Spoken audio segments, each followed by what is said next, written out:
Buenas, gente, ¿cómo les va? ¿Cómo andan? Espero que muy bien y aprendiendo y estudiando mucho en todas las materias. Ok, bueno, acá estamos nuevamente, ¿sí? Para tener una nueva, para hacer un nuevo video, ¿no es cierto? Recuerden que estamos en la clase 2. Entonces, en esta materia yo ya les anticipé que trabajamos con 4 teorías, ¿no? Entonces lo que nos interesa es ver qué tienen para decir cada una de esas 4 teorías acerca de la subjetividad, ¿no? Y más particularmente acerca de la construcción de subjetividad, ¿ok? Bien. La primera teoría que trabajamos fue los estudios de género, ¿no es cierto? Y estuvimos hablando bastante sobre el tema. Hablamos aparte de filosofía y demás. Luego pasamos a esta segunda unidad que es sobre pensamiento marxiano, ¿no? Entonces, sobre qué tiene para decir el pensamiento marxiano sobre, sobre la subjetividad. Y ya que estoy diciendo marxiano, vamos a hacer una pequeña aclaración terminológica.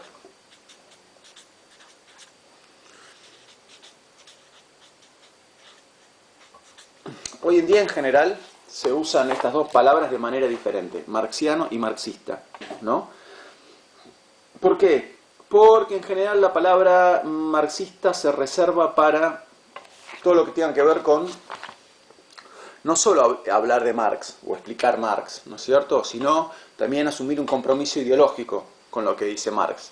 Marx es un autor, bueno, que dice cosas muy fuertes y cosas que de algún modo no, cosas que nos interpelan, ¿no? Marx es uno de esos autores que nos mira a los ojos y nos señala cuando lo estamos leyendo. Y en verdad, propiamente hablando, si mis clases fueran marxistas, si mis clases y lo que explicó Facundo la vez pasada, si lo que estuviéramos dando ahora serían clases marxistas, ¿qué pasaría entonces? Uno terminaría de explicar todo lo que terminamos de explicar, termina la clase y nos vamos a apoyar la toma de una fábrica o a repartir panfletos para tratar de generar conciencia de clase en los trabajadores y trabajadoras, ¿no es cierto? Bueno, porque eso es lo que nos está diciendo Marx que hay que hacer.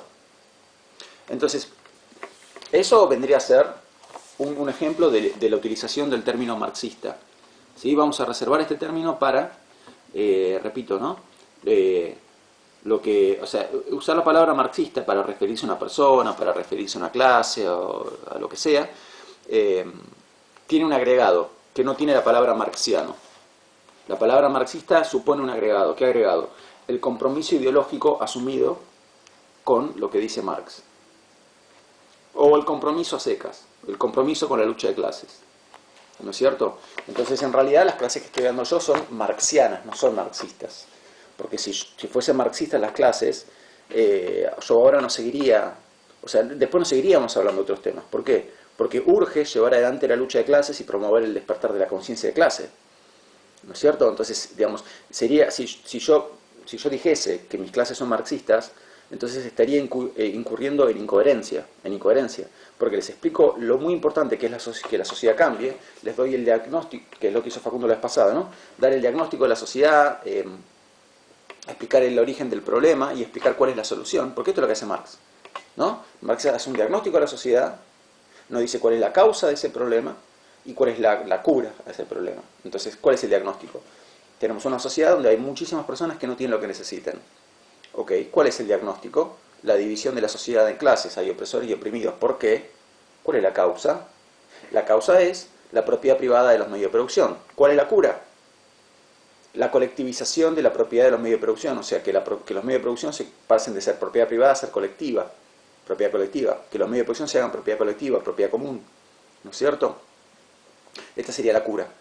Entonces, digamos, hay un problema muy importante, serio de verdad, que es que tenemos en nuestra sociedad personas que no tienen lo que necesitan. El origen del problema Marx nos lo explica. Bueno, y una vez que sabemos el problema, ¿qué necesitamos saber? La cura. Marx nos dice cuál es la cura, nos dice cuál es la cura. ¿Qué hay que hacer entonces? Implementarla. Si yo sigo adelante con mis clases, y hablando de otros temas, ¿no? No estoy implementando esa cura, estoy yendo a otras cosas. ¿Qué es lo que de hecho hago? Y es lo que me hago cargo de que elijo hacer, ¿no? Por eso, digamos, mis clases, repito, y la unidad esta en la que estamos trabajando, es una unidad marxiana, no es una unidad marxista. ¿Sí? Si fuera una unidad marxista, si mis clases fueran marxistas, estarían indisolublemente ligadas a la acción. A la acción. ¿Qué acción? Toda acción que propenda, que lleve a el despertar de la conciencia de clase, ¿no? Y la propiedad colectiva de los medios de producción. Eso. Bueno, ¿estamos haciendo eso ahora? No. No, porque ven que yo estoy siguiendo adelante con la clase, con mis clases y hablando otras cosas. ¿No es cierto? Y no estoy en una fábrica apoyando una toma. Estoy en mi casa grabando otra clase más. ¿No? Entonces, por eso prefiero llamar a mis clases marxianas y no marxistas. Y aparte para no tratar de venderles, digamos, que yo soy qué sé yo, un revolucionario, qué sé yo, porque eso también se acostumbra a hacer a veces en los ámbitos académicos. Y no me parece que no soy ni un revolucionario ni un procapitalista, ninguna de las dos cosas. Pero a veces se acostumbra. O sea, yo he tenido profesores que, bueno, eso, me daban una clase donde parecían verdaderos revolucionarios y después yo sabía que se volvían a su departamento en alguna zona acomodada a hacer su vida burguesa. Y no estoy criticando particularmente que una persona viva en un lindo departamento, no estoy criticando eso. Lo que estoy criticando es la incoherencia, la hipocresía también, ¿no es cierto? Entonces, me parece que Marx hay que estudiarlo, que hay que saberlo, ¿sí? Me parece que nos interpela, me parece que te tenés que quedar pensando después de haber estudiado Marx. No hay persona que no se tenga que si vos entendiste lo que te dice Marx, me parece que no podés no quedarte pensando. Te quedás pensando sí o sí, ¿no es cierto? Si eso se logró, entonces se logró el objetivo. Es el objetivo de estas clases sobre Marx y pensamiento marxiano en general. Después, ¿qué hacen con eso? Yo prefiero que cada uno lo decida, ¿no es cierto? Como lo decido yo. Como lo decido yo, ¿no es cierto? Bueno, ojalá se haya entendido lo que traté de explicar recién. Bien, ok. Bueno, temas que estuvo explicando Facundo. Primero algunas cosas fundamentales sobre Marx. Vieron que explicó diferentes conceptos y los relacionó en la primera clase, ¿no? Materia prima, mercancía, trabajo, plusvalía o plusvalor, que es lo mismo. Plusvalía, plusvalor es lo mismo. Vamos a anotarlos entonces. Conceptos que explicó Facundo y que tenemos que tenerlos claros. Mercancía, plusvalor, trabajo. Estoy todavía en la primera clase, ¿no? Que dio medios de producción,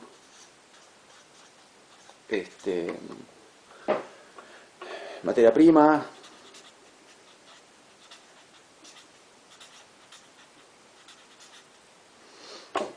¿ok? Bueno, acá ya tenemos anotados. Todas cosas que explicó Facundo, ¿sí? Entonces ya sabemos que el trabajo es lo que convierte la materia prima en mercancía. Pero el trabajo solo no alcanza, es el trabajo utilizando medios de producción. ¿No es cierto? Bien. Y después todo lo que explicó él acerca de que en el sistema capitalista, y no solo en el sistema capitalista, en otros sistemas también, en cualquier sistema que no sea socialista, los medios de producción están en manos de la propiedad privada, o sea, son propiedad privada, propiedad de alguien, ¿no? Y la única manera de que lo que los trabajadores generan vuelva al pueblo es haciendo que los medios de producción sean propiedad colectiva. Para eso que hace falta el despertar de la conciencia de clase, de lo cual también habló él. ¿Ok? Despertar de la conciencia de clase. ¿Sí? CC es abreviación de conciencia. Despertar de la conciencia de clase. ¿Ok? Que era el despertar de la conciencia de clase. El despertar de la conciencia de clase es la toma de conciencia, ¿no? De que mientras los medios de producción sigan siendo propiedad privada, esperen. Es un concepto del cual se pueden dar diferentes definiciones, porque es un concepto muy clave, un concepto sobre el cual Marx vuelve, ¿no? Una posible definición de despertar la conciencia de clase quiere decir que la conciencia de clase despierta cuando el trabajador toma conciencia de que él está siendo explotado en un sistema donde él genera un plusvalor que no vuelve a él, y eso pasa ¿por qué? Porque él no es dueño de los medios de producción, sino que son propiedad privada y todo va a seguir igual mientras los medios de producción sigan siendo propiedad privada, etcétera, etcétera, etcétera. Recordemos que, como también explicó Facundo, para que podamos tener un sistema socialista, la conciencia de clase debe haber despertado en la mayor parte de la clase trabajadora, ¿no? Si no se produjo despertar la conciencia de clase en la mayor parte de la clase trabajadora, entonces es inútil intentar implantar el socialismo, porque no están dadas las condiciones. Estamos queriendo violentar la historia, y la historia sigue su propia lógica. Bueno, ¿y cuál va a ser la historia, la lógica de la historia? Para Marx, la lógica de la historia va a ser que, porque recuerden que para Marx la llegada del socialismo es inevitable, obviamente se equivocó con esto, pero es inevitable, para él el capitalismo iba a conducir de manera absolutamente necesaria al socialismo. ¿Y por qué iba a conducir? Porque se iba a despertar progresivamente la conciencia de clase en diferentes partes del mundo, ¿no? Y cuando hubiese habido suficiente despertar de la conciencia de clase, entonces iban a estar dadas las condiciones para tener un sistema socialista, ¿sí? Una vez implantado ese sistema socialista, como también dijo Facundo, no hace falta ya Estado, no hace falta regulación. ¿Por qué?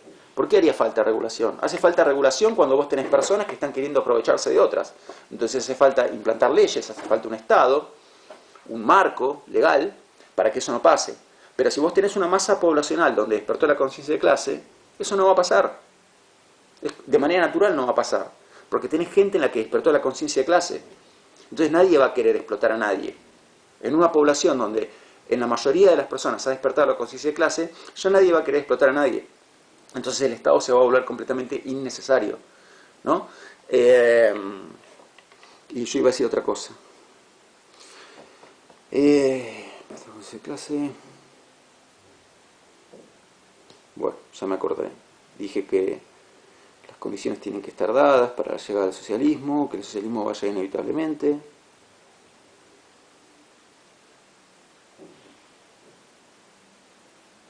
Como también explicó Facundo, ¿cuál es el rol del Partido Socialista mientras todavía no haya socialismo?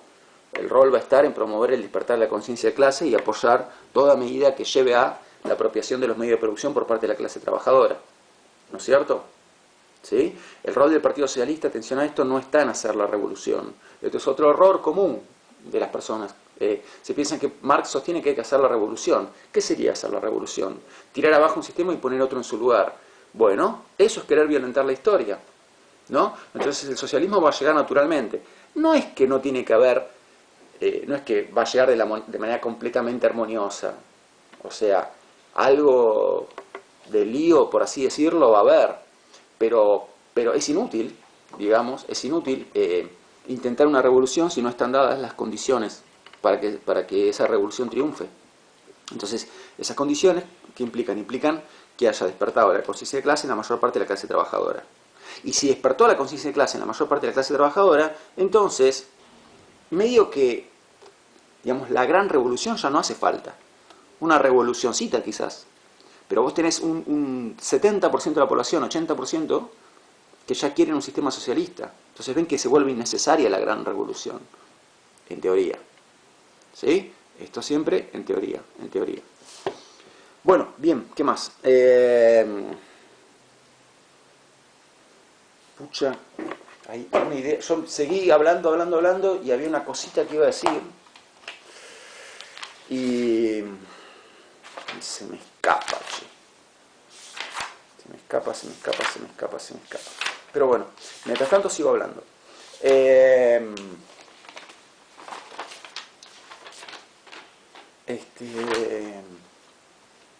Bueno, después también explicó Facundo en la segunda clase, ¿no?, la diferencia entre estructura y superestructura. Recordemos que la estructura, también llamada base económica, también llamada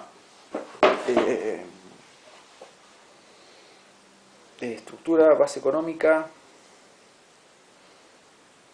y sistema de producción, ¿no?, está compuesto de relaciones de producción y fuerzas de producción. Las fuerzas de producción son sinónimos de los medios de producción, los cuales están constantemente en evolución,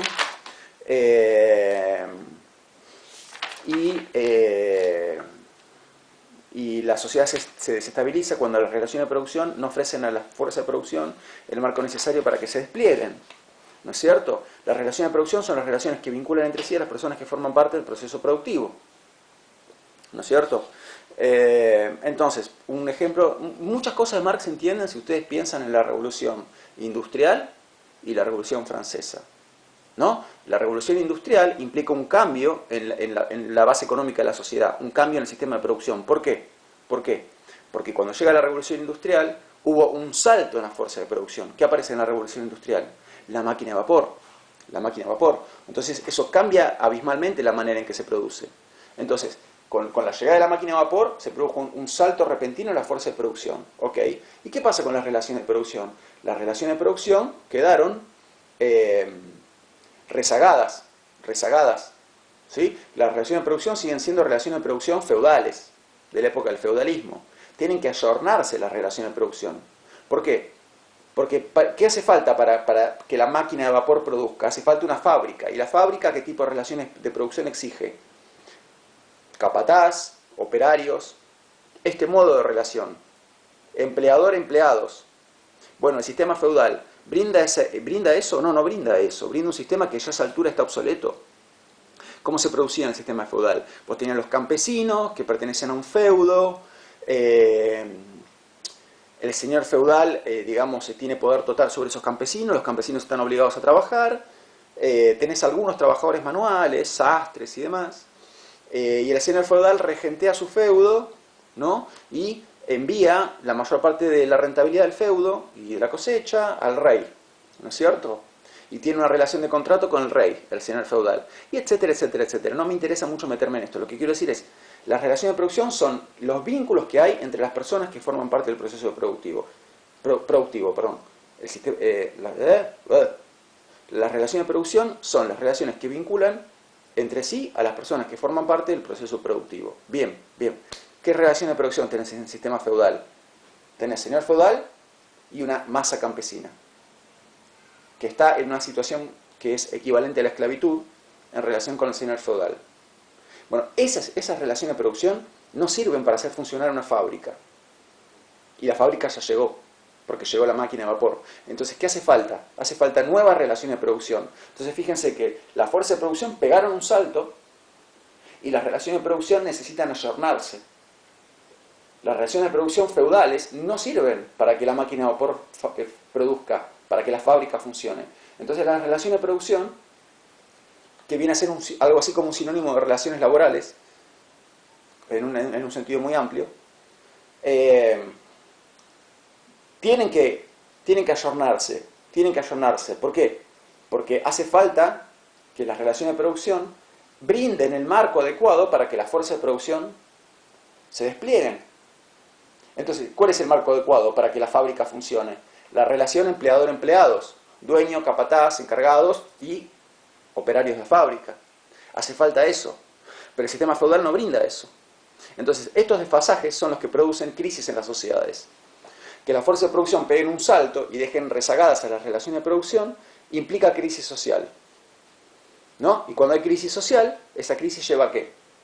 Lleva a una revolución. ¿Y la revolución qué genera? Nuevas leyes, una nueva forma de gobierno. Y esas nuevas leyes y esa nueva forma de gobierno posibilita nuevas relaciones de producción.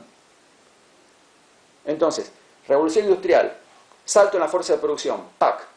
Relaciones de producción quedaron rezagadas. ¿Qué hace falta? Y hace falta una relación empleado que necesita la máquina de vapor, que necesita la fábrica. Una relación laboral que sea empleados-empleador. ¿Ok? Estas relaciones de producción, las feudales, no sirven, están obsoletas. ¿Qué hace falta? Hace falta cambiarlas. Bueno, entonces están rezagadas con respecto a la fuerza de producción. No les permiten a la fuerza de producción desplegarse. ¿Ok? Bueno, ok. Entonces tenemos este desfasaje, esta incompatibilidad. Acá había compatibilidad, acá ya hay incompatibilidad. Mientras está esta incompatibilidad, hay inestabilidad social. Es la inestabilidad social propia de los años de la Revolución Francesa, de 1789 a 1799. Cuando termina esa inestabilidad, ¿qué tenemos? Un nuevo marco social, una nueva superestructura. ¿No es cierto? Superestructura. Cambia, se supone que nacemos libres, iguales, hermanos, libertad, igualdad, fraternidad. Ya no hay más monarquía absoluta, tenemos repúblicas, tenemos democracia. Se supone que nos queremos y somos hermanos, entonces ya nadie puede esclavizar a nadie, ni nadie decirle, che, vos, como naciste en mi feudo, vas a trabajar toda tu vida para mí. Eso no existe más. ¿Ok? ¿Desapareció el trabajo? No, no desapareció el trabajo.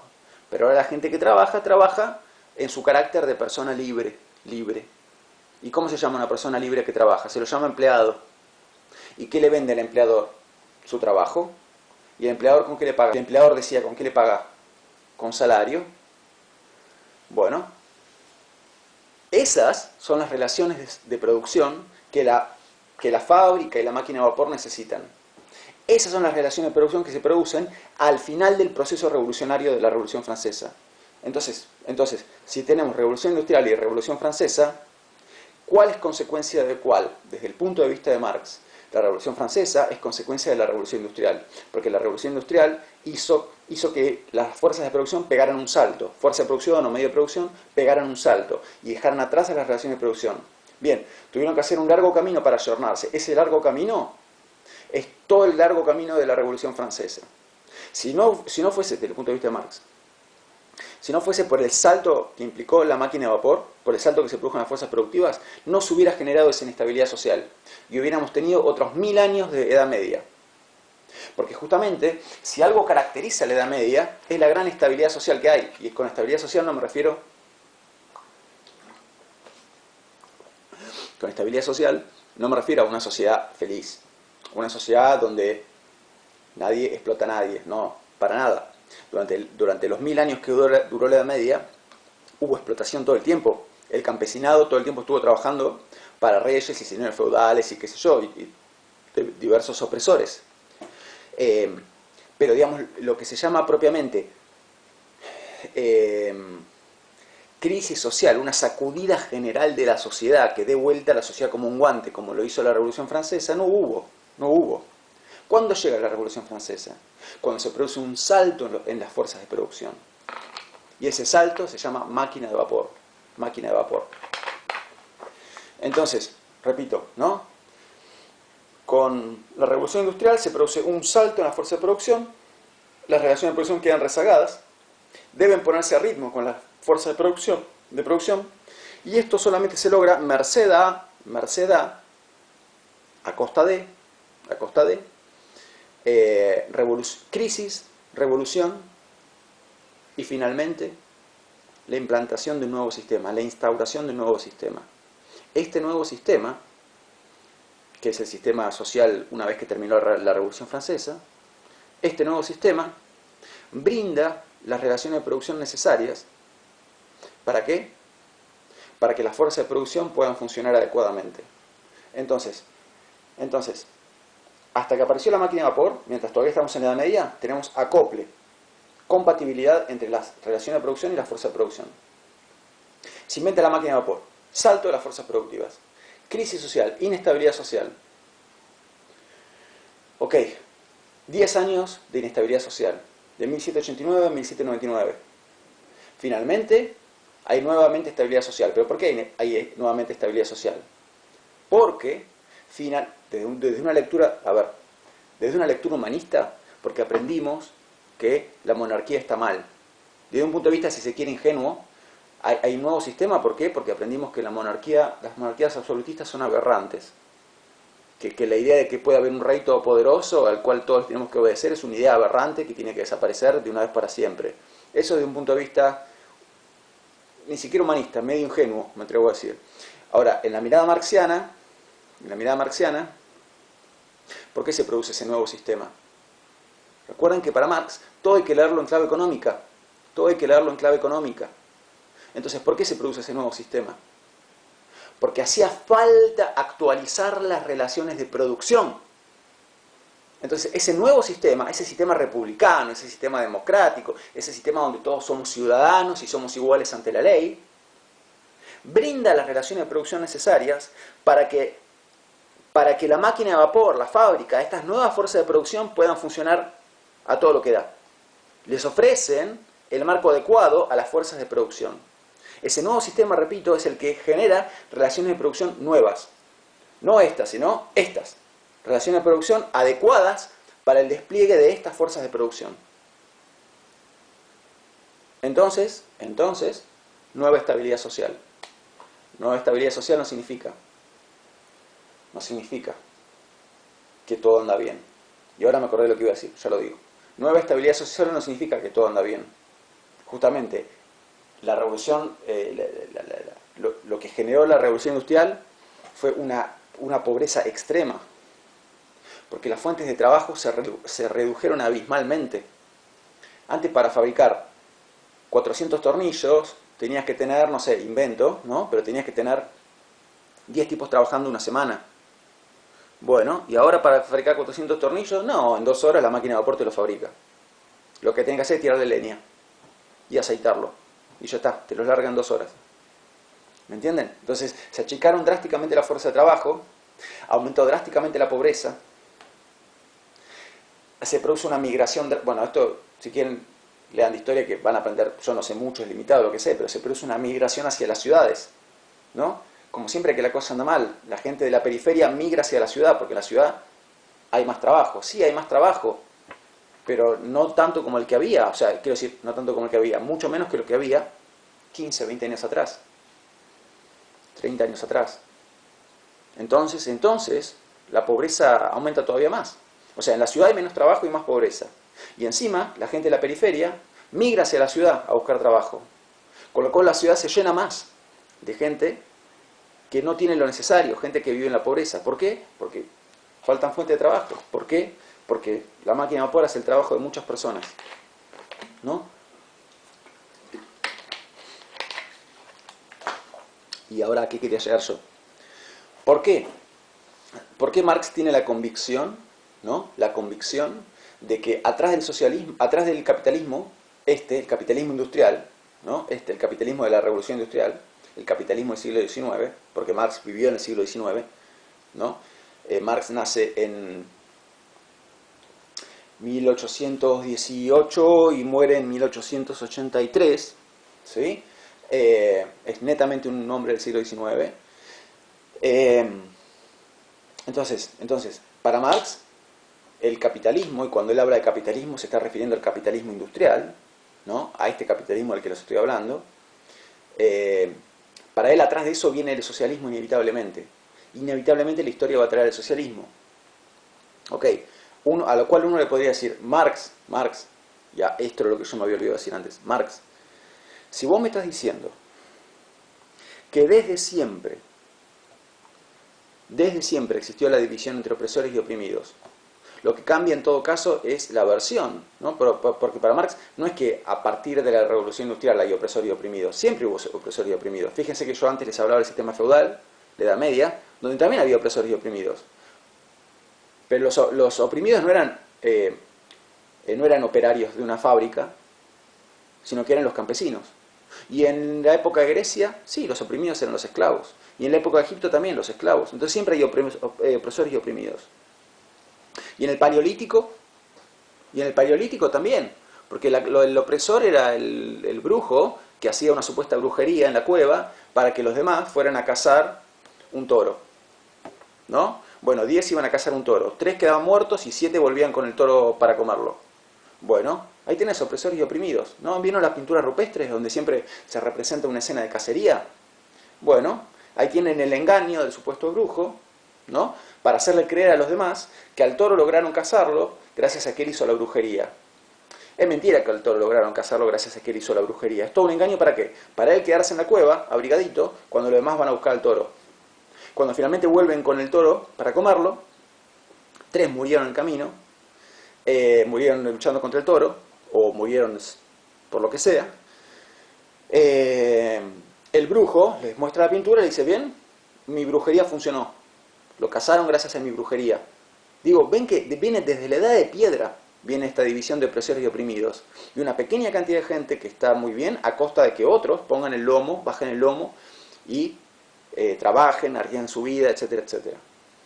¿No? Entonces, ven que la división de opresores y oprimidos existe desde que el ser humano es ser humano. Existe realmente desde la edad de piedra. Desde la edad de piedra. Entonces uno le podría preguntar a Marx, ¿de dónde proviene esta especie de confianza ciega que vos tenés en que ahora finalmente llegamos al último capítulo de la historia de opresores y oprimidos? Porque esa es la convicción de Marx. Para Marx, el capitalismo industrial es la última página en la historia de opresores y oprimidos. Porque si das vuelta a la página, ya lo que viene es un nuevo capítulo. ¿De qué? Pero no un nuevo capítulo de opresores y oprimidos. Lo que viene es el socialismo. el socialismo. Y ya no va a haber más opresores y oprimidos. Entonces uno podría, con justicia, preguntarle a Marx, Marx, ¿de dónde sacás esa convicción? Y él lo que les va a decir, él lo que va a decir, bueno, se me cortó, él lo que va a decir es que, ¿por qué ahora finalmente esto se va a terminar? Muy a grandes rasgos lo que dice es que, ¿no? ¿Me entendieron la pregunta? Marx dice, hasta acá llegó la historia de opresores y oprimidos, ahora va a despertar la conciencia de clase, con todo lo que explicó Facundo y que yo repasé hace un rato, y se va a terminar en la opresión y va a haber socialismo, ¿no? Bueno, pero uno podría preguntar a Marx, ¿y por qué ahora, si vos mismo me estás diciendo que la relación opresores y oprimidos existe desde la prehistoria? Con ese criterio se podría haber terminado antes. ¿Y él qué va a decir? No, porque ahora lo que cambió es el contexto. ¿Y a qué nos referimos con cambio de contexto? A que hoy en día, con el sistema industrial, es tan grande el empobrecimiento de la sociedad, la pauperización, el hambre, la miseria que se genera, que tocamos el tope. Esto es algo así como lo que está diciendo Marx. Tocamos el tope. Entonces, ha habido despertar de la conciencia de clase en momentos anteriores de la humanidad. Uno puede analizar, por ejemplo, qué sé yo, la rebelión de esclavos en la época de Espartaco, como un despertar de la conciencia de clase. ¿Querían otro sistema? Bueno, pero lo que te va a decir Marx es que faltaron las condiciones. Faltaron las condiciones. Y las condiciones están dadas ¿por qué? Por algo que en realidad es malo. ¿Qué es lo malo? Que está tan expandida la miseria. ¿A causa de qué? A causa de la industrialización, porque la industrialización genera enormes masas de desempleo y de pobreza, que ahora entonces es como que ya hasta acá llegó el asunto. Ahora es inevitable que se despierte la conciencia de clase. Digamos, finalmente la relación opresores y oprimidos llegó a un callejón sin salida. Ahora la pobreza está tan expandida y tan generalizada que inevitablemente va a despertar la conciencia de clase. Algo por ahí viene más o menos el asunto, más vale que yo no soy historiador, y para explicar bien Marx en realidad hace falta saber de economía y de historia, ¿no? Yo no soy ni economista ni historiador, pero bueno, estoy como así como abriendo el paraguas, ¿no? Pero digamos, básicamente esto es lo que te va a decir Marx, ¿no? Entonces, en otras épocas había explotación, más vale, ¿no? Había pobreza, había todo eso, pero no en los niveles que hay ahora. No en los niveles que hay ahora. Entonces ahora están dadas las condiciones para que haya un despertar masivo de la conciencia de clase. Masivo. Y entonces cuando despierte la conciencia de clase, en toda esta masa de gente trabajadora, empobrecida, van a estar dadas las condiciones para que llegue el socialismo. Para que llegue el socialismo. Y no es que no va a hacer falta, digamos, cierto revuelo. Sí, puede que va a hacer falta cierto revuelo, pero no, el socialismo no va a llegar con la gran revolución. Porque si por gran revolución entendemos tirar abajo un sistema y poner otro en su lugar, eso es querer violentar la historia. Y eso no se puede. Nadie puede violentar la historia.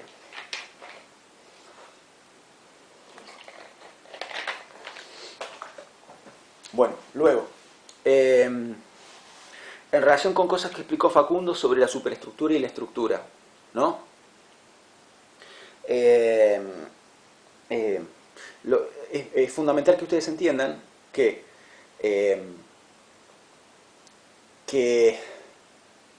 algo, a ver, metafóricamente hablando, esto acá hay una mesa, ¿no es cierto? Bien.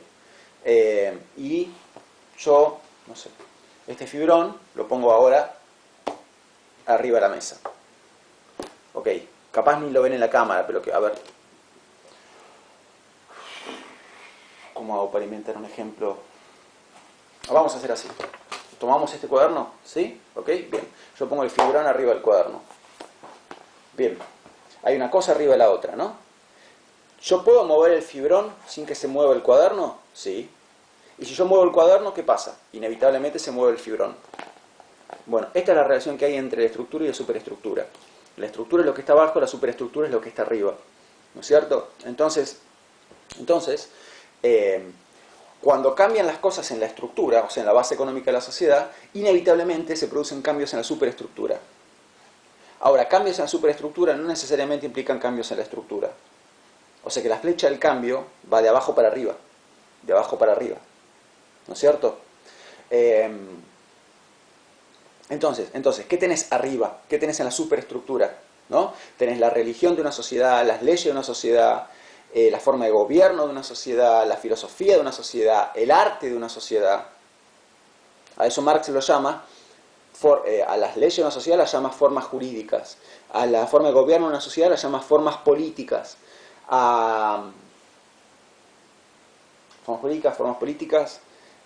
la religión de una sociedad la llama formas religiosas, a la filosofía de una sociedad lo llama formas filosóficas y al arte de una sociedad lo llama formas artísticas, ¿no? Son todas las cosas que diferencian una cultura de otra. ¿En qué nos diferenciamos nosotros de los chinos? En que tenemos una forma de gobierno diferente, leyes diferentes, un arte diferente, una filosofía diferente y diferente religión, por ejemplo. ¿Y en qué se diferencian los chinos de los keniatas? En que tienen justamente diferente religión, diferentes leyes, diferente arte, diferente filosofía, diferente forma de gobierno. Entonces, ven que lo que habitualmente llamamos cultura es lo que Marx llama superestructura. La superestructura es lo que diferencia una cultura de otra, ¿no? Pero todo lo que hay ahí, justamente, es producto de lo que hay abajo. Porque la superestructura está al servicio de la estructura, ¿no? Está para ayudar a que la estructura siga funcionando. ¿Y qué hay en la estructura? Relaciones de explotación, como también dijo Facundo, relaciones de explotación. ¿Sí? Excepto que estemos hablando del socialismo, más vale, ¿no? Siempre hay que aclarar esto, excepto cuando hablamos del socialismo, Entonces, por ejemplo, ¿cuándo va a cambiar a ver.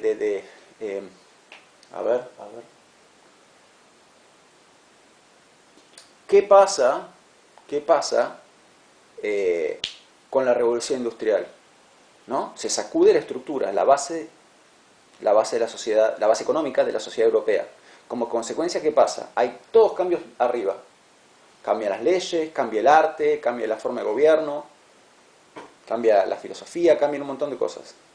¿Pero por qué? Porque cambió lo de abajo, cambió la base económica, ¿no?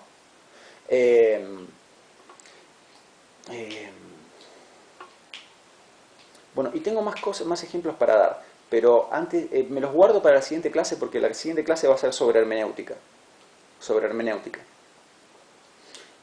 Me guardo algunas cosas que quiero decir para la siguiente clase. Antes de cerrar esta clase que estoy dando ahora, quiero hacer una pequeña repasada sobre qué pasó en la historia, ¿no? Con Marx. Porque todo lo que estamos viendo es una teoría. Bueno, y en la práctica pasó esto que dice Marx que iba a pasar. Bueno, primera cuestión a tener en cuenta. Así tal cual Marx lo dice, no ocurrió nunca. Nunca. Lo cual no significa que no haya habido países socialistas o estados socialistas. Sí, los hubo. De los cuales el más grande, como ya sabrán, ¿cuál fue? La Unión Soviética, ¿no? Así que hablemos... Bueno, esperen, antes de llegar a la Unión Soviética, les cuento un poquito algunas cosas. A ver. Si vamos a lo que es la acción, lo concreto, ¿no? Aparte de escribir sus libros, ¿dónde militaba Marx? Desde el punto de vista político, ¿no? ¿Estaba involucrado dónde? ¿Cuál era su ámbito? Su ámbito era el Partido Socialdemócrata Alemán. Partido Socialdemócrata Alemán. Ahora, él se mete en el Partido Socialdemócrata Alemán porque piensa que el Partido Socialdemócrata Alemán coincide exactamente con su punto de vista. No. Pero es el lugar donde encuentra que mayor cabida puede tener su pensamiento, ¿no? y él tiene un montón de desacuerdos con un montón de personas que están acá en el Partido Socialdemócrata Alemán. Pero de algún modo el Partido Socialdemócrata Alemán viene a ser, ¿no?, el buque insignia, la nave nodriza de los socialistas de Europa, ¿no? Entonces por eso él se mete acá. Los socialistas de Europa se reúnen en la ciudad de Gotha, ciudad alemana de Gotha. Bueno, no sé si de Europa o los de Alemania, ahí, perdón. Lo tengo que averiguar. Pero digamos, pongámoslo así, los socialistas se reúnen en la ciudad alemana de Gotha en el año 1875. ¿Para qué? ¿Para qué? Para establecer lo que se llama un programa de acción. ¿Qué queremos? ¿Queremos socialismo? ¿Tenemos socialismo? No. Entonces, ¿qué hay que hacer para tener socialismo? Bueno, a ver, ¿qué habría que hacer? Pum, escriben un programa de acción, ¿no? Marx está en desacuerdo con muchos puntos del programa de Gotha, muchos puntos.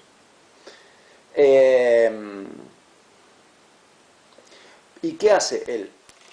Él en realidad no da a conocer sus desacuerdos con el programa de Gotha. ¿Por qué? Bueno, o sea, él escribe la crítica al programa de Gotha, o sea, es un texto, ¿no? Crítica al programa de Gotha. Crítica al programa de Gotha. La crítica al programa de Gotha es un texto donde Marx se ocupa de establecer punto por punto en qué está equivocado ese programa de Gotha que elaboraron los socialistas.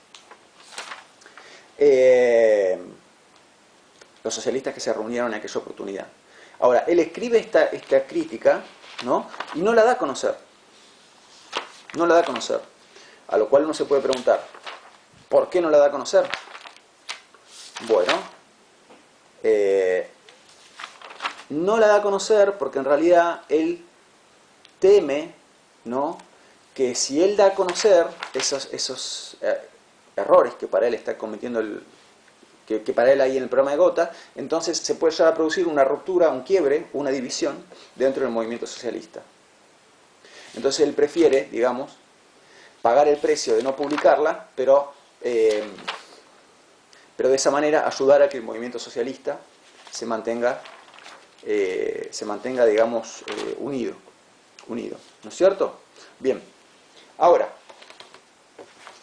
en el año 1890, los socialistas se vuelven a reunir en la ciudad de Erfurt, otra ciudad alemana, Erfurt, ¿no?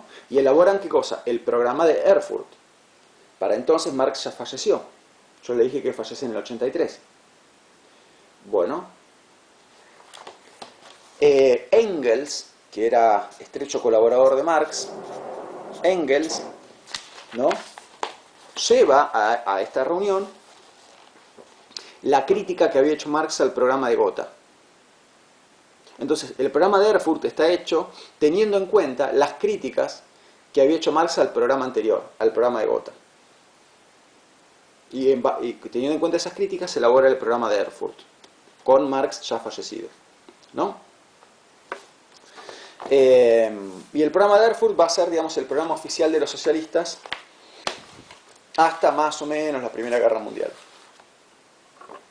Ahora, en el contexto de la Primera Guerra Mundial tenemos la Revolución Rusa, ¿no es cierto? La Revolución Rusa del año 1917. En realidad fueron dos revoluciones que ocurrieron en el año 1917. A ese conjunto a esas dos revoluciones se las llama en conjunto la Revolución Rusa. ¿Sí? ¿Qué sistema de gobierno había en Rusia? Rusia era un imperio, el imperio ruso. Y el imperio ruso básicamente funcionaba como una monarquía absolutista, un sistema donde había una persona que concentraba el poder. ¿Cómo se llamaba esa persona? Se lo llamaba zar, el zar. ¿Qué hace la Revolución Rusa? Muy sintéticamente hablando, la Revolución Rusa es una revolución llevada a cabo por los trabajadores del campo y de la ciudad, ¿no?, que derroca al sistema del zar, derroca esa monarquía absolutista. E instaura, o sea, bueno, es un proceso de años, ¿no? Se produce el derrocamiento y no es que automáticamente a la semana siguiente se forma la Unión Soviética. La Unión Soviética se termina de formar creo que en el 22, 1922 o 1923, uno de esos 2 años, no me acuerdo cuál. Y ahí se termina de formar la Unión Soviética. Unión de Repúblicas Socialistas Soviéticas, ¿no? Cuya bandera ya deben ubicar, es esa bandera roja, el rojo es el color del socialismo, ¿no? Lo sigue siendo el día de hoy, simboliza el socialismo. Incluso hasta la camiseta de Argentinos Juniors es roja por el socialismo, o la banda roja del club Chacarita es por el socialismo también. Muchos partidos socialistas siguen usando el color rojo para identificarse. Entonces, la Unión de Repúblicas Socialistas Soviéticas, o Unión Soviética, es roja, tiene una bandera roja por el socialismo, tiene, lo habrán visto, el logo del martillo y la hoz, ¿no?, cruzados, que simboliza el martillo a los obreros y la hoz al campesinado, ¿no? Entonces representa la unión de los trabajadores de la ciudad, que son los obreros, y operarios también, obviamente, y al campesinado, los trabajadores del campo, ¿no? Y una estrella arriba, una estrella roja, que representa el socialismo, el Partido Socialista. Entonces, bueno, justamente la Unión Soviética se supone que es un Estado socialista, ¿no? Si la manera en que se forma es la manera que para Marx hubiera sido la adecuada, es un punto en el que se puede discutir mucho. ¿Por qué? Por lo que yo les decía antes, ¿no? Que para él no se trata de hacer la revolución. Para él hay que dejar que vaya generándose la conciencia de clase en diferentes lugares. ¿Por qué? Porque cuando se genera conciencia de clase, los trabajadores se apropian de los medios de producción. Entonces los trabajadores se van apropiando de los medios de producción en diferentes partes del país, de un país, el que sea, ¿no? Y así se expande el despertar de la conciencia de clase y se van dando las condiciones para el socialismo. Y bueno, la Revolución Rusa no coincide enteramente con eso. O sea, obviamente había conciencia de clase, pero no deja de ser una gran revolución. Y para Marx, justamente, el verdadero cambio no iba a llegar de la mano de una mega revolución, que es lo que fue la Revolución Rusa, ¿no? Bueno, entonces, esto lo digo a cuento de qué. A cuento de que si la manera en que llegó el socialismo en Rusia se corresponde o no con la manera en que Marx pensaba que tenía que llegar, es un tema del cual se puede debatir mucho, y de hecho hace falta, creo yo, saber más que lo que yo sé para llevar a buen término ese debate. El punto es que la Unión Soviética se forma, es un hecho que se forma, ¿no?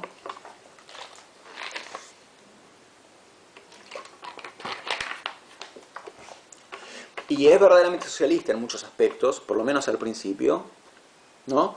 Piensen solamente cómo estaba compuesto el Congreso de la Unión Soviética, solamente para que vean un ejemplo de cómo es un sistema radicalmente diferente al que conocemos nosotros. ¿Cómo está compuesto nuestro Congreso? Tiene una Cámara de Diputados y una Cámara de Senadores, ¿no? Ok, la Cámara de Diputados se supone que representa numéricamente a cada jurisdicción, y la Cámara de Senadores la representa de manera federal. ¿Por qué? Porque hay más o menos la misma cantidad de senadores por cada jurisdicción, y en cambio diputados no. Las jurisdicciones con más población son las que más diputados tienen. Ahora, si tal provincia, la que sea, X, tiene para asignar 14 diputados, ¿y cómo se decide que 14 diputados ingresan a la Cámara? Se decide en función de cuántos votos sacó cada partido. Entonces tal partido mete 8 diputados, tal mete 3, tal mete 2, tal no mete ninguno, ¿no? Entonces es una representación que mezcla el criterio geográfico con el criterio de los partidos políticos. Y así se arma nuestro Congreso. ¿Cómo está armado el Congreso en la Unión Soviética? Repito, para que tengan una idea de cómo funciona ese sistema, ¿no? En la Unión Soviética, piensen que al país lo hacen los trabajadores. Sin trabajo no hay país, lo cual es verdad. Entonces la representación, las bancas, se asignan proporcionalmente a cuántos trabajadores tenga el Estado de cada diferente rubro. Entonces, obreros, los obreros, no es por partidos políticos, ni por zonas geográficas, es por gremios. Entonces, ¿cuántos obreros hay en el país? tantos. Bueno, invento, ¿no? Supóngase que las bancas son, qué sé yo, 200. Estoy inventando totalmente. Bueno, y acá tenés toda esta masa trabajadora del país. Bueno, esta masa trabajadora está compuesta 30% de obreros. Bueno, entonces el 30% de las bancas van a estar ocupadas por obreros. Después tenés otro 30% de campesinos. 30% de las bancas ocupadas por campesinos. 20% de trabajadores de las fábricas, operarios. Entonces tenés un 20% que va a estar, 20% de bancas ocupadas por operarios, representantes de los operarios, ¿no? Bueno, ya tenés un 80% de bancas. Y el 20% de la masa restante trabajadora, y ahí tenés, suponete, un 10% de docentes. Entonces los docentes, ¿cuántas bancas ocupan? El 10% de la banca del Congreso. Y el otro 10%, y tenés un 5% de profesionales. Entonces los profesionales, ¿cuántas bancas tienen en el Congreso de la Unión Soviética? 5% de las bancas, ¿no? Y el otro 5% compuesto por, no sé, lo que sea. Pero ven que la proporcionalidad en la ocupación de bancas va en función de los gremios, ¿no? Contrariamente a lo que pasa ahora, donde, por ejemplo, en el Congreso tienes una gran mayoría de, por ejemplo, abogados que son profesionales, ¿no? Entonces, lo que desde el punto de vista de la Unión Soviética no es realista esa representación, porque no son los abogados o los profesionales en general, tampoco los docentes, los que hacen el país. Los que hacen el país son la gran masa trabajadora, y la gran masa trabajadora está compuesta fundamentalmente de obreros, operarios y campesinos. Bueno, la historia de la Unión Soviética es muy interesante, ¿sí? Lean sobre el tema. Ya películas también hay. Bueno, después lo malo que terminó pasando con la Unión Soviética es que terminó convirtiéndose en una tremenda dictadura unipersonal, ¿no? Porque tuvo una figura muy nefasta la Unión Soviética, que fue Stalin, que terminó apoderándose de ese sistema, burocratizándolo y convirtiéndolo en una pirámide, donde él se convirtió en una especie de zar, por así decirlo, ¿no?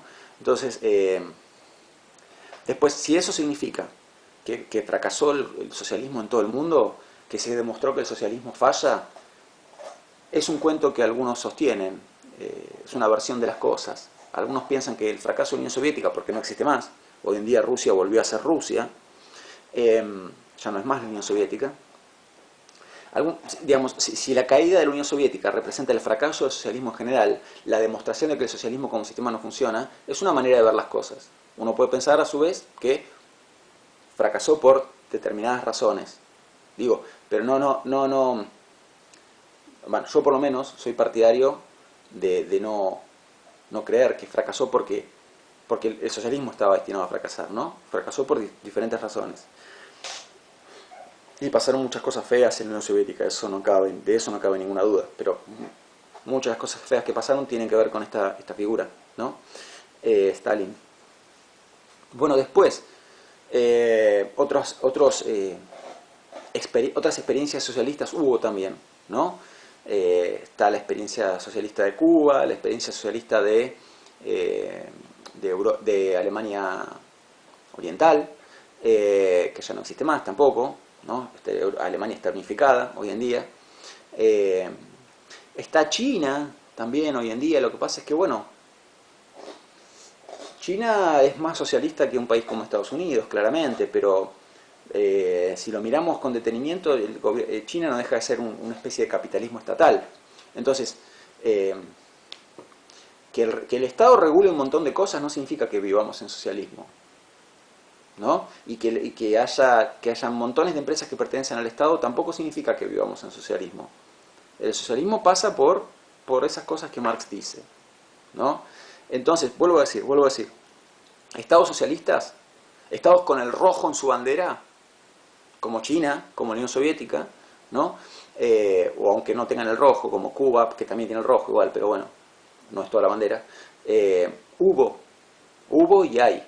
Ninguno de esos estados se corresponde exactamente con lo que Marx entendía por socialismo. Por último, ¿qué pasó en Argentina?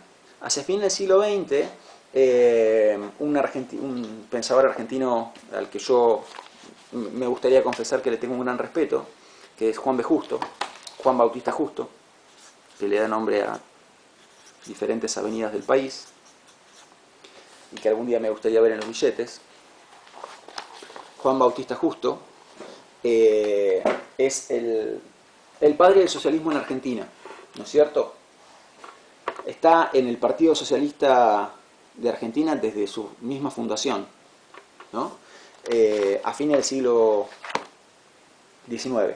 A fines del siglo XIX se funda el Partido Socialista en Argentina, que se llama al principio Partido Socialista Obrero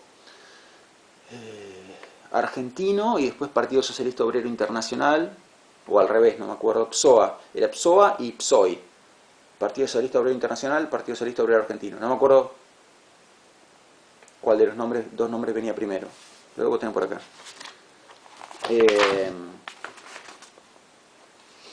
Primero PSOI. Primero se llama Partido Socialista Obrero Internacional. ¿Ok? ¿Sí? Y después pasa a llamarse Partido Socialista Obrero Argentino, que se funda en el año 1896. Se funda como PSOI, después pasa a ser PSOA, y más adelante pasa a ser Partido Socialista, ¿no? Su logo lo habrán visto alguna vez, es una mano sosteniendo una rosa, ¿no? Reaparece ahí el color rojo del socialismo. Y justo tiene la característica de que tiene muchas características que para mí son destacables. Por eso digo, prefiero hacer la confesión de que le tengo admiración antes de que tratar de transmitirles implícitamente, subliminalmente, lo que yo pienso de él. Prefiero hacerlo explícito y ya. Él primero es el primer traductor de Marx al español, ¿no? Entonces justo era médico de profesión, y es sabía alemán, y es el primer traductor de Marx, al español. Traduce el Capital, la obra principal de Marx, miles de páginas, lo traduce al español. Tiene mucho conocimiento de Marx. Y justo es, en realidad, digamos, el socialismo piensa que es amplio, ¿no? Constituye un abanico amplio. La variante del socialismo que justo practica y promueve es lo que se conoce como socialdemocracia. Socialdemocracia. Que si me preguntan a mí, es la ideología política que yo también tengo, ¿no es cierto? Yo soy socialdemócrata. ¿Qué se entiende por socialdemocracia? Bueno, piensen en el mismo nombre, ¿no? Entonces, los socialdemócratas creemos en que toda persona debe tener todo lo que necesita, ¿no? Pero que eso debe producirse en el marco de la democracia. En el marco de la democracia. En lo cual Marx no hubiera coincidido. Yo sé que Marx militaba en el Partido Socialdemócrata Alemán, pero yo les anticipé que Marx no coincide 100% con lo que piensa ese partido. Y es más, en última instancia, el marxismo puro descree de la democracia.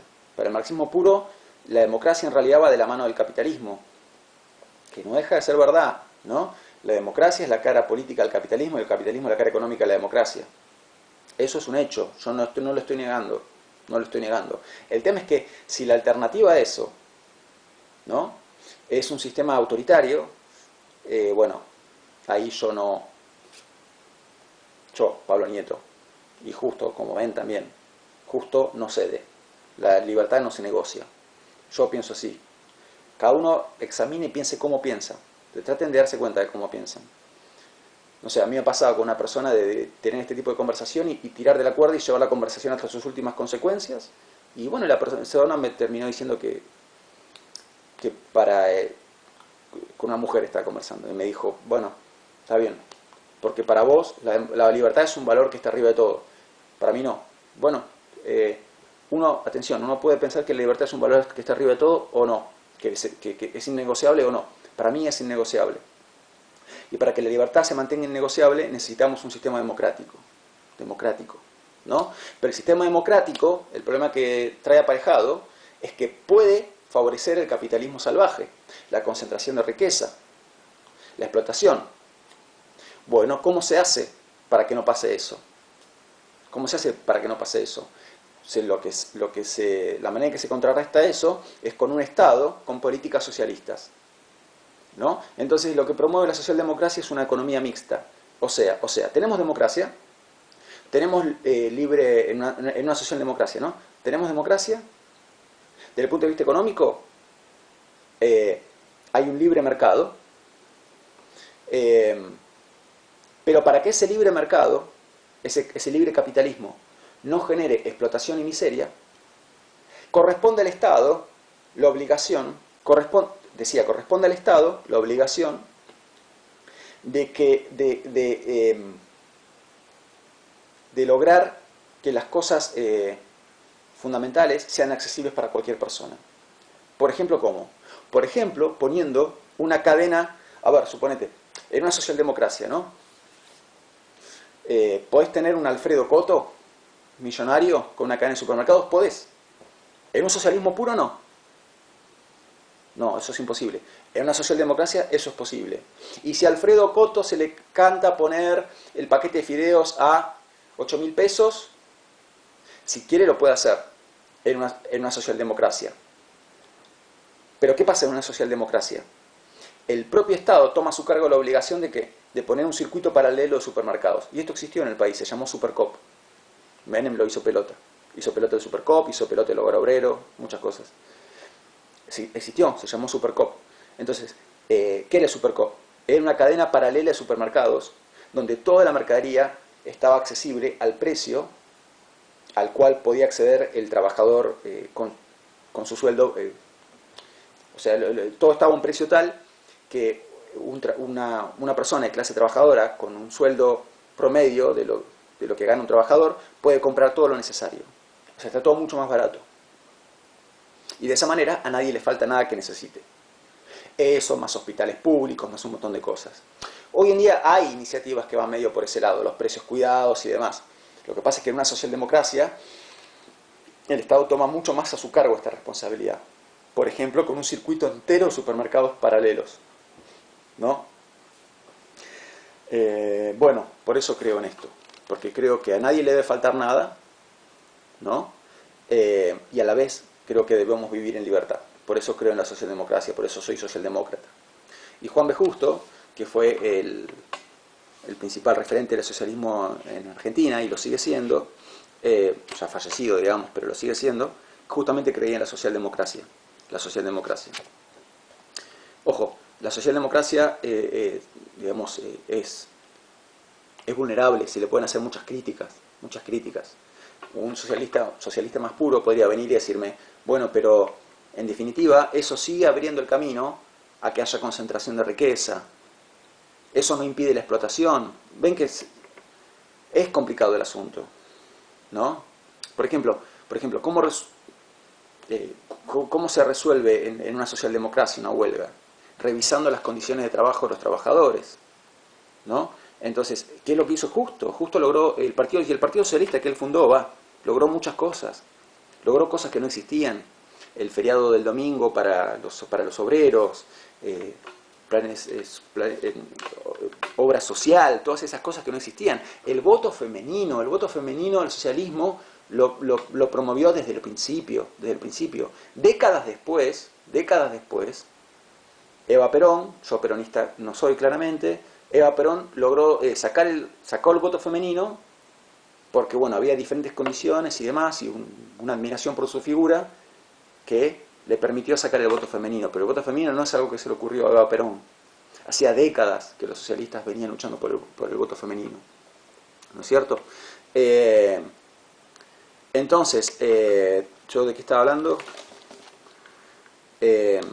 Sí, de que, por ejemplo, a ver si me entienden lo que quiero decir. El Partido Socialista en Argentina logró, que hoy en día ya casi no existe, lamentablemente, ¿no? Está muy disuelto. El Partido Socialista en Argentina logró mejorar mucho las condiciones laborales de los obreros y de la clase trabajadora en general.